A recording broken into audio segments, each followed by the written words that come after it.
one of the first things which everybody should understand is that every creature in the universe that is in any way sensitive and in any manner of speaking conscious regards itself as a human being. It knows and is aware of a hierarchy of beings above it and a hierarchy of beings below it. That is to say that wherever you are and whoever you are and whatever you are, you're in the middle. That's the game. Your senses extend a certain direction, in all directions, and therefore give you the impression of being in the middle. Because the definition of a person is where you look from.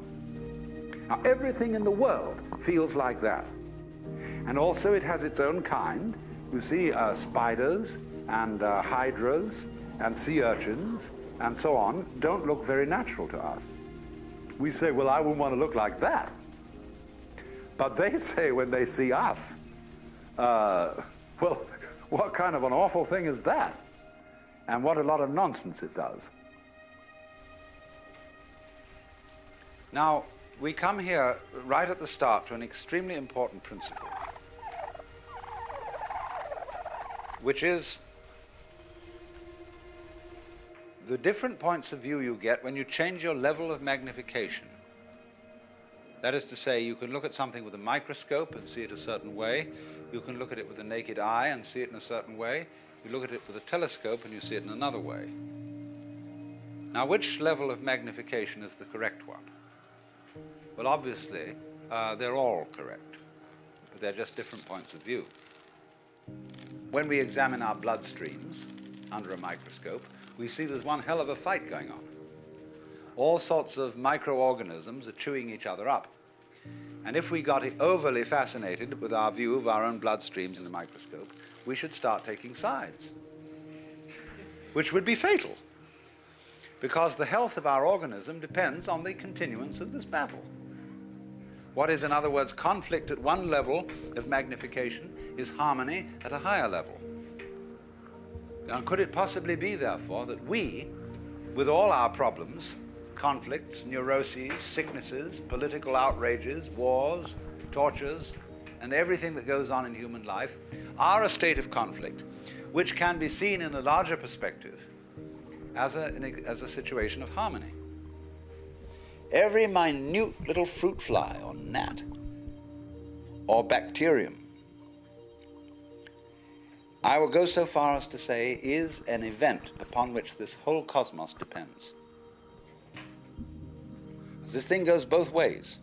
It's not only that every little organism which exists depends on its total environment.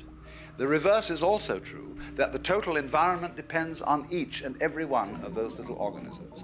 So that you could say this universe consists of an arrangement of pattern in which every event is essential to the whole thing. Now, we screen that idea out of our consciousness just as we pay attention to the figure and ignore the background. So we see one way of looking at things, mainly that the organism is very frail against the environment. It lasts a long time, the environment, but the organism only lasts a short time. But actually, the whole thing is arranged in a polar system, where the enormous depends on the tiny and the tiny depends on the enormous.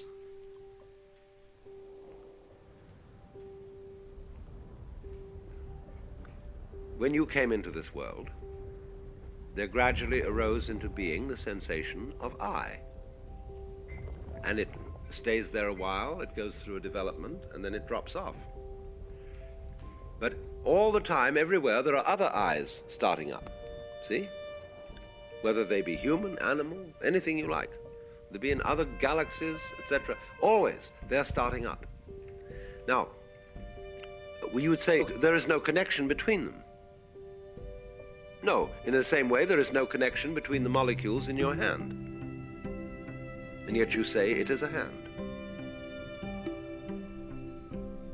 But if you look at it under a powerful enough microscope, the molecules in your hand are miles apart. What's the connection between this galaxy and other galaxies? Well, we can't see any connection. And yet there are gravitational swings whereby they respond to each other and move in a certain collective order. See, what we're doing in this is not setting down a doctrine, but it is doing an exercise in perception. You can see it either way. You can see yourself, in other words, as existing only now. That's the only you there is. The alternative to that, logically, is to see yourself as everything. And so in all this, you see, when you get a game going of this kind, there comes the point of what you might call emotional investment. When you feel that the outcome of this particular feature in the game is urgent. See, this matters. And it's up to you what you think matters. We teach our children what matters, what's important for them to learn. And we teach them basically that it's important to live. And in a way, every being in this world is torn between going on and goofing off. We feel that's the basis of our distinction between work and play. Play is everybody needs some time to goof off. But they must go back to work because you've got to farm and fish and manufacture and produce so that you can go on. But when you see you have this terrifying urgency to go on and feel you must, this is important, this matters, we screen out of our consciousness the fact that this is our own volition and our own game. And the difficulty is that as we become disturbed and anxious about this, it's more difficult to keep the game going.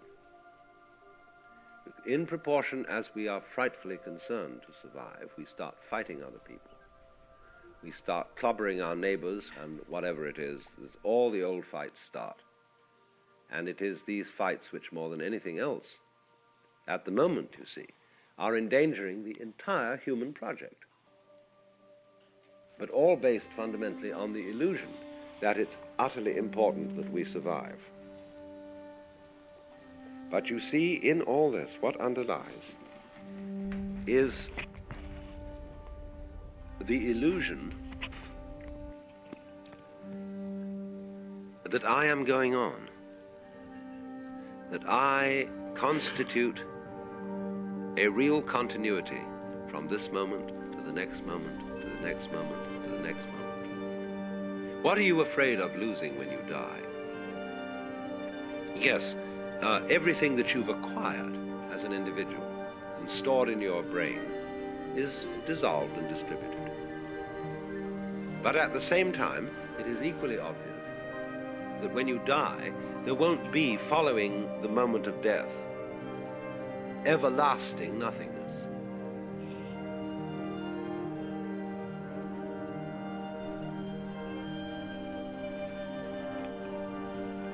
So, you can become aware of this tremendous interconnectedness of everything. Just as fronts go with backs and tops with bottoms, insides with outsides, solids with spaces, so everything that there is goes together. And it makes no difference whether it lasts a long time or whether it lasts a short time. A galaxy goes together with all the universe just as much as a mosquito. You can get a certain vision of life where everything is seen to be a complex pattern of rhythm. Dances, the human dance, the flower dance, the bee dance, the giraffe dance. And that's what this all is. It's jazz. You see? This is a big jazz, this world. And what it's trying to do is to see how jazzed up it can get. How far out this play of rhythm can go.